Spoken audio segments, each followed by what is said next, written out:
Hey, what's up guys? Today I've got another insane disaster for you in the form of this 2013 GMC Acadia. This car is absolutely disgusting. I'm willing to bet it's never been cleaned once in its 10-year life, and that only means one thing. Today's detail is going to be super satisfying as I blast off all the dirt from this car and completely transform the interior to look brand new again.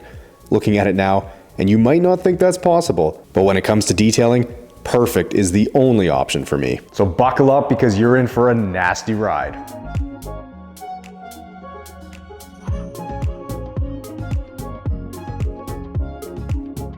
Alright, well, as I get to work on the Acadia, I have to say I'm looking forward to pressure washing this vehicle today, as that's my favorite part of detailing, not only because it's satisfying, but because there's such an instant change, so that makes it immensely gratifying too.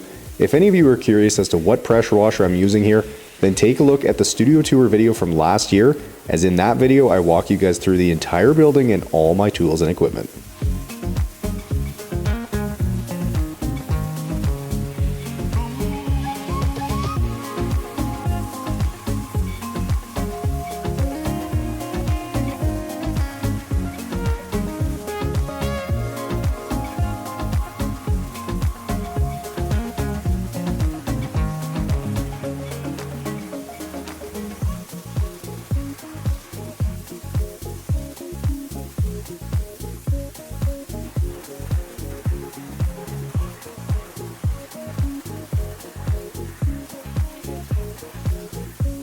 Now as I start spraying out the back where there's likely piles of dust hiding in the crevices, I wanted to remind you guys about the huge Black Friday sale happening over at detailgeekautocare.com. Time is running out to do your Christmas shopping or to stock up on all your favorites, as the entire site is 20 to 25% off. And as an added bonus, if you spend more than $100, you'll get a free gift valued at over $40. So make sure you check out the website, support the channel, and get your vehicle looking its best, all while you save a ton of money.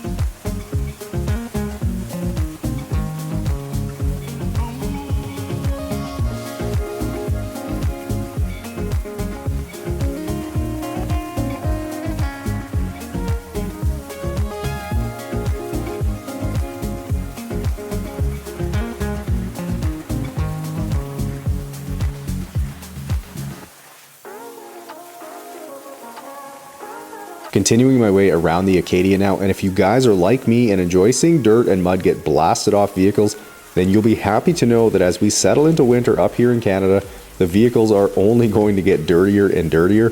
But it's also hunting season, and that means muddy and bloody trucks, and that's exactly what I've got for you next week. A hunting rig that is absolutely covered head to toe in thick mud, along with a box full of deer blood, so I'm excited for you guys to see that one next week.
Next up, I'll cover the vehicle with some of my Detail Geek Megafoam, which allows me the opportunity to use my detail brush around all the cracks and crevices, like the emblems, front grille, and of course behind the gas door.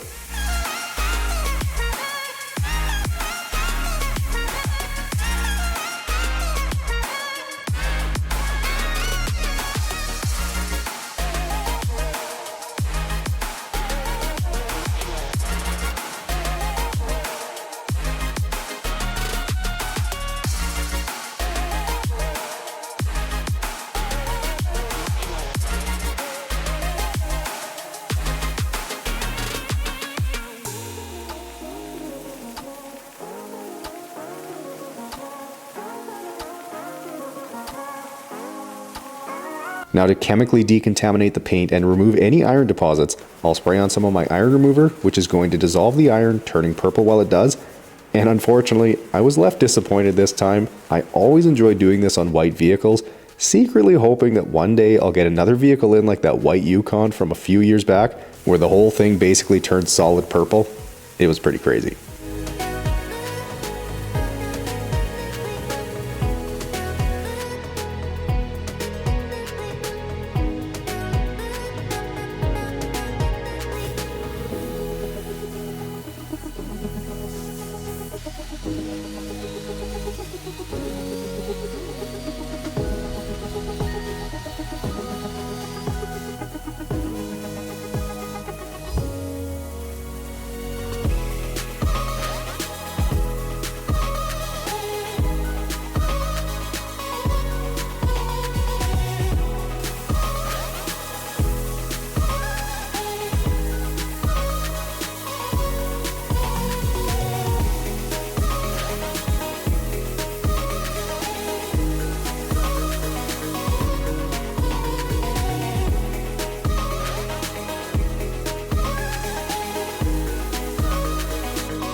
All right guys, well I have spent the last, well I'd say about half an hour or so working to get these front seats removed, but I made a shocking discovery.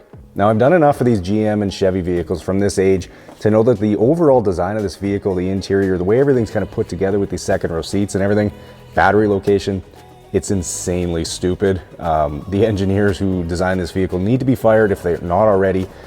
It's just really, really bad. But when it comes to these front seats, I'm not actually able to remove these seats today. Now I went underneath to unhook all the electrical connections and unhook the visible ones that I could see, but the problem is that there's still wires from the harness that lead up into the seat and there's no connections to be undone there. Now typically when a seat is designed like that, there's going to be a master plug underneath the seat. If you just unhook that, then the whole seat will come out. But in this case, there's not. So I am not actually able to remove these seats from the vehicle today. There's no conceivable way to do it. So they're staying in here, and that should be fun. But to make matters even worse, the mechanism that allows these second row seats to slide is completely seized. So I cannot move them forward to get at the back bolts. So these ones get to stay in here too. So should be a good time today. All right, well, as unfortunate as that is, there's no sense stewing about it, even though I know that's going to make my life really difficult today and add even more time to the detail. But I need to stay focused and keep moving, so I'll get all the garbage removed and then show you what I'm dealing with today.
Now, if you were sitting there and thinking that this carpet looks like terrible quality, well, you'd be right, which means that it's basically like Velcro and the dirt that's in it is going to be almost impossible to get removed, but I'll still give it everything I have today, though I do need to be realistic about how perfect I can make it look.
Okay, moving to the back, and while I don't have a lot of background on this car, I do know that it was recently repossessed by the bank and then auctioned off to a new owner, which is why there was so much garbage and personal stuff in here.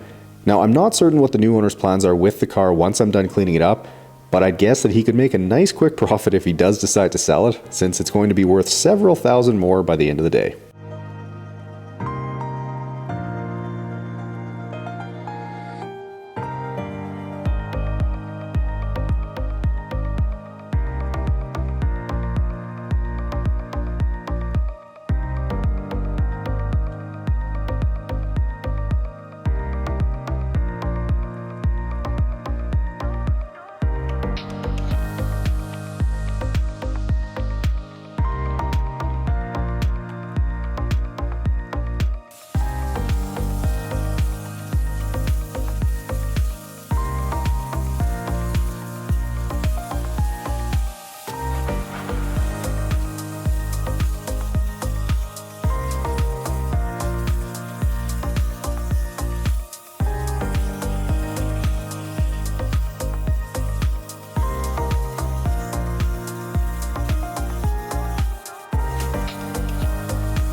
Starting on the carpets now, and because the quality is so bad, I'm going to need to use a liberal amount of my carpet cleaner and agitate really well with the drill brush, but even that might not be enough. I will repeat the process as many times as necessary until I don't see any more improvement.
Now, as I work on this little section here, I wanted to quickly remind you guys about last week's video of the abandoned Chevy Avalanche. If you haven't seen it yet, it ended up being the second longest detail that I've ever done at 19 hours, and the transformation was nothing short of spectacular, and I was even able to get the owner's reaction for you too, so be sure to give it a look.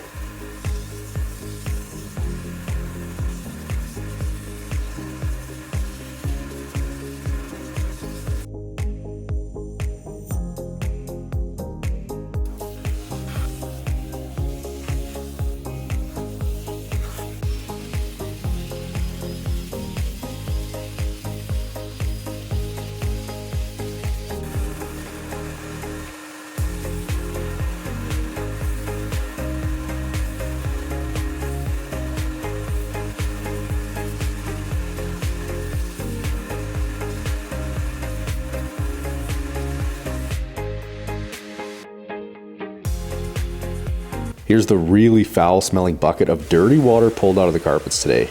Gross.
Moving to the back now, and there's no question this would have been an easier task today if I had been able to remove the second row seats, as I could have been inside the vehicle when I worked on this section, and I of course had similar experiences working up front. However, I did unbolt the seats so I could still move them around, despite them being firmly tethered to the car.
Now as I turn my attention to the leather, you can see that this third row seat was really dirty and had some sort of brownish goop on it. Thankfully the steamer makes quick work of it and I didn't have to wonder what that was for any longer.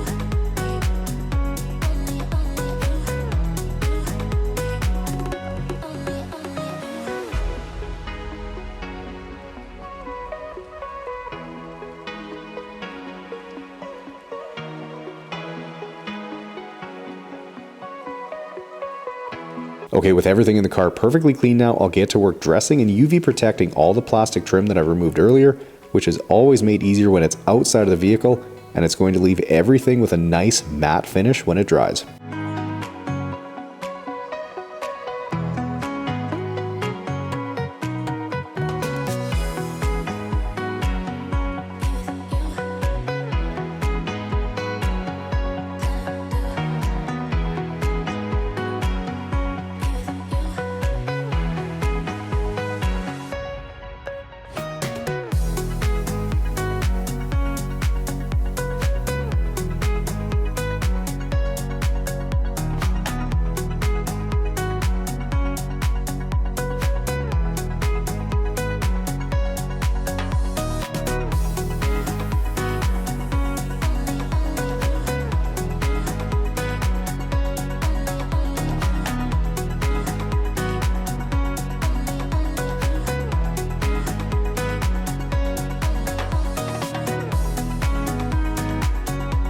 Now for that hard to reach area that is the inside of the windshield, it's important to note that I always grab a fresh towel when I start on this because it's usually one of the dirtier sections of glass in a vehicle, and the towel will eventually get too dirty if you've done the rest of the vehicle first. But that's exactly why I sell my waffle weave towels as a 2-pack over at detailgeekautocare.com, where I'll quickly remind you one last time that the huge Black Friday sale is on right now, so make sure you check it out. The whole site is on sale by 20 to 25%, plus there's free gifts. And come on, everybody loves free stuff, so go get some.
All right guys, well I am all finished up with the Acadia now after 14 hours of work, but I have to say I spent way too long today fighting against an interior design that's less than intelligent. But it is looking incredible now, and I'm sure the owner is going to be thrilled when he picks it up. But anyways, if you guys enjoyed this video, make sure you smash the thumbs up button and subscribe to the channel, and don't forget to check out the new channel, The Yard Geek, and I'll catch you guys in the next one.